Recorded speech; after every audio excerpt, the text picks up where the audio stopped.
நம் ஆவலுடன் எதிர்பார்த்த நம் வருங்கால முதல்வர். சரி, என்ன நடக்குது உங்க கூட்டணிக்குள்ள? எவ்வளவுதான் சீட்டு உறுதியாயிருக்கு? இதான் மேட்ரு. என்ன சார் 5 விரலையும் பிடிக்கிறீங்க? புரியலையா? இல்லையே. 5 விரலையும் பிடிச்சா 5000 கொடுன்னு அர்த்தம். வேணா 5 ரூபா தரேன்.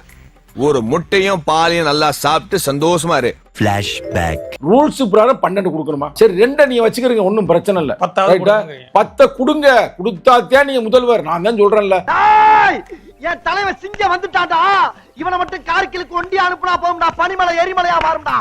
எங்க உரிமையை நாங்க கேட்கிறோம். ஒதுக்கலைன்னா வர்றத சந்தி.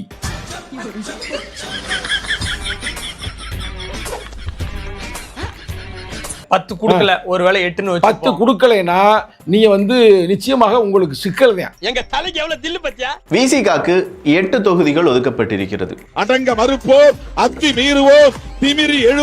தமிழக முதல்வர் தளபதி ஸ்டாலின் ஐயா அவர்களே, நான் உங்கள்கிட்ட சொல்றேன், உங்கள்ட்ட ஒன்றும் பிச்சை எடுக்கல. நாங்க ரைட்டா?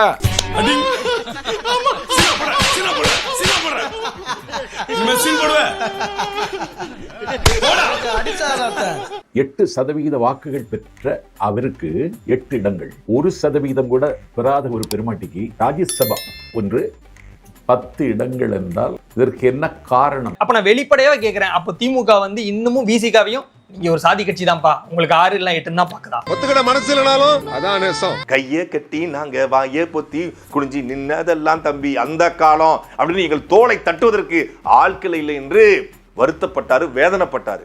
நானும் பழிக்காத மாதிரியே எவ்வளவு நேரம் நான் அடிக்கிறது. நான் அசிங்கப்பட்டேன், அவமானப்பட்டேன், வெட்கப்பட்டேன், வேதனைப்பட்டேன், துக்கப்பட்டேன், துயரப்பட்டேன், கஷ்டப்பட்டேன், கவலைப்பட்டேன். அவ்வளவு வேதனைப்பட்டும், அவ்வளவு கஷ்டப்பட்டும், அவ்வளவு துன்பப்பட்டும், அவ்வளவு துயரப்பட்டும் அவருக்கு 8 சீட்டு மட்டுமே கொடுக்கப்பட்டிருக்கு. இத்தனை பட்டு இன்னும் திருந்தலே குரு. யாரடா சொல்ற? பொதுவா சொன்ன குருவே.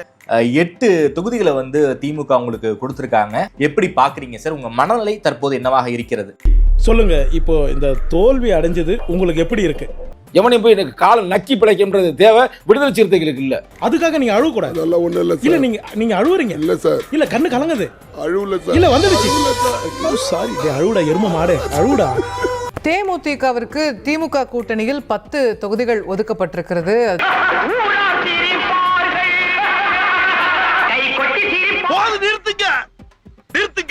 எங்களுக்கு ரொம்ப கேவலமா இருக்குங்க. அப்படின்னா விசிகாக்கு இரட்டை இலக்கு இடம்லாம் கொடுக்க மாட்டீங்க. அதுக்கு பதில் சொல்லுமா?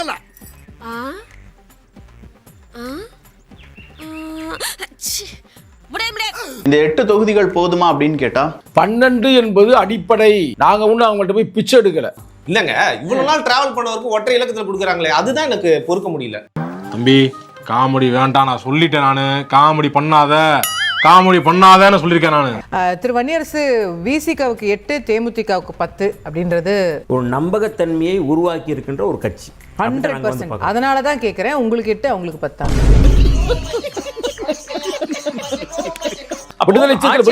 பொழுதே திமுகவுக்கு அந்த பயத்தை காட்டி இருந்தா அவங்க இன்னைக்கு உங்களை மதிக்க போறாங்க.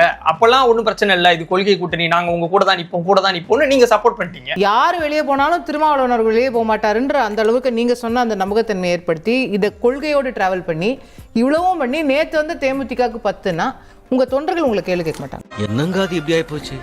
படுபாவிங்க எல்லாருமா சேர்ந்து உங்களை இந்த நிலைமை கொண்டு வந்து விட்டாங்களே. சும்மா டீ பண்ண கொடுத்து எங்களை ஏமாத்து நினைக்காதீங்க. நான் ஓப்பனா சொல்றேன். 12 தான் கேட்டிருந்தீங்க. வெளியே பேசும்போது 12 இருக்கு. 8 கொடுத்திருக்காங்க. இருந்தாலும் சின்ன மன வருத்தம் இருப்பதாக தான் நமக்கு தெரியுது. நீ பேசி இப்ப மன வருத்தத்தை அதிகமாக்கிறீங்க. எனக்கு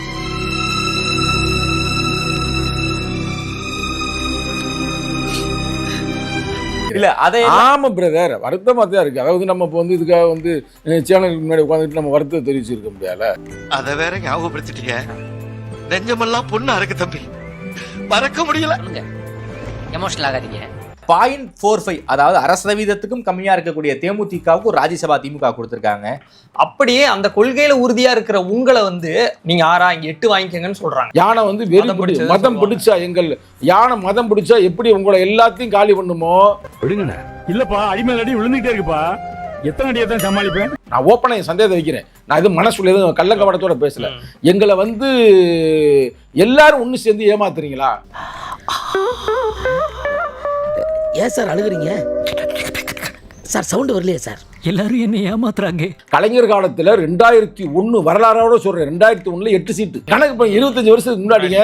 25 வருஷத்துக்கு முன்னாடியே 8 சீட்டு, 25 வருஷம் கழிச்சும் அதே 8 சீட்டு.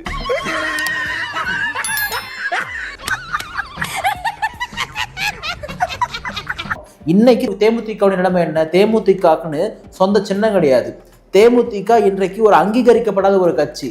அப்போ அங்கீகரிக்கப்படாத தேமுதிகவிற்கு கூப்பிட்டு திமுக 10 சீட்டு கொடுத்து அங்கீகரிக்கப்பட்ட விசிகாவுக்கு 8 சீட்டு தான் கொடுக்குறாங்க. எங்களை 6, 7, 8, 9 இந்த ரேஞ்சிலே வச்சிருக்கிறாங்க.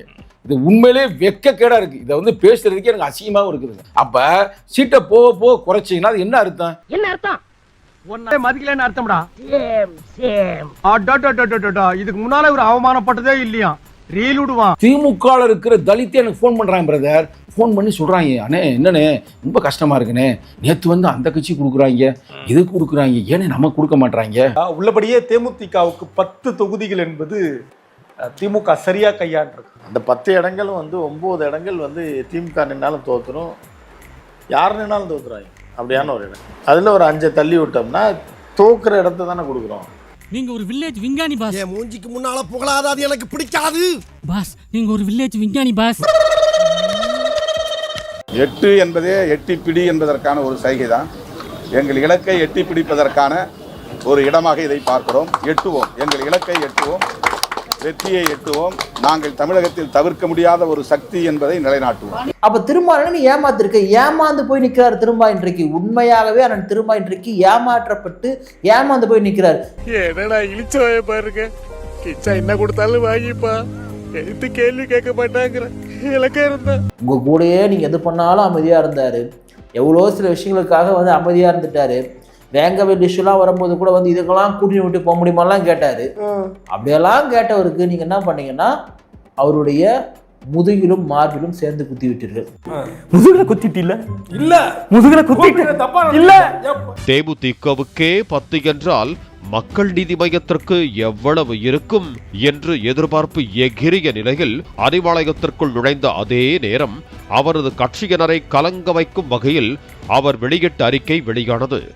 மக்கள் நீதி மய்யம் தேர்தலில் போட்டியிடுவதில்லை என முடிவெடுக்கும் நிலைக்கு தள்ளப்பட்டுள்ளதாக திருமாவளவன் தெரிவித்திருக்கிறார்.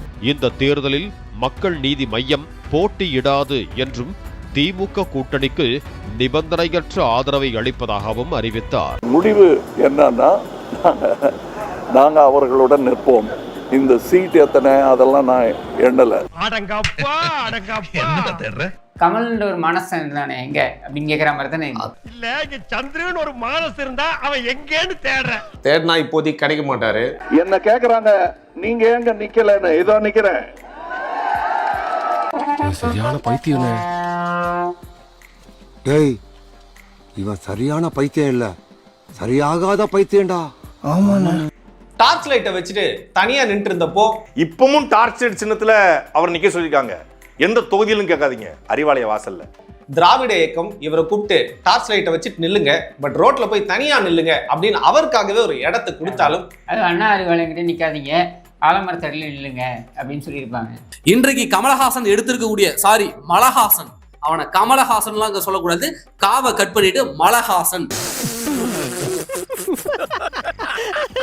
இந்த மலஹாசன் எதற்காக இந்த முடிவை இப்ப எடுத்தாருன்னு கேக்குறீங்களா? இந்த முடிவு இப்ப எடுக்கப்பட்டது அல்ல. என்னடா சொல்ற? ஆமாண்ணே.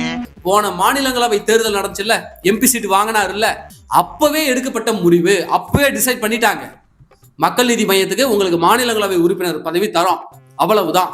2026 தேர்தலில் இடம்லாம் கேட்காதீங்கன்னு அன்னைக்கே சொல்லிட்டாங்க. இவர் என்னன்னா, நான் தியாகம் செய்து விட்டேன், நீ தியாகம் பண்ணல, உங்க கட்சிக்காரன் தியாகம் பண்ணிருக்கான். உங்க கட்சிக்காரனை பயன்படுத்தி நீ வந்து ராஜ்யசபா எம்பியும் ஆகிட்டு இன்னைக்கு நீ வந்து சொல்ற நாங்கள் வந்து உங்களுக்காக உழைப்போம், வெற்றி பெறுவதற்காக உழைப்போம். சுத்தி நிக்கிறாங்க. நீங்க ராஜ்யசபா எம்பி ஆயிட்டீங்க, அவங்களுக்குலாம் ஒரு கவுன்சிலர் ஆகணும், எம்எல்ஏ ஆகணும்னு ஆசை இருக்காது? இந்த ஸ்நேகன்லாம் எவ்வளோ விவாதத்தில் வந்து எவ்வளோ தொண்டை தண்ணி போக கஷ்டப்பட்டு பேசியிருப்பாப்ல. என்ன யாருக்கு என்ன செய்றீங்க இப்ப புரியுதுங்களா? இவன் சொன்னது பிராடுகார பையன், இவன் நம்பி வந்து அத்தனை பேரையும் நடுத்தூர் நிறுத்திட்டான், கட்சியை அடமானம் வச்சுட்டான்னு சொன்னது இப்போ உங்களுக்கு புரியுதா? இதான் இதனுடைய பின்னணி. அவர் தூக்கி எறிகிறது வந்து சீட்டை மட்டுமா தூக்கி எறிஞ்சாரு, அன்னைக்கு டார்ச்சையே தூக்கி எறிஞ்சாரு. அதனாலதான் எடுபட்ட பயில அதுக்கு ஏன்டா என்ன உடைச்ச அப்படின்னு அந்த டிவியே கேட்குது அவரை பார்த்து.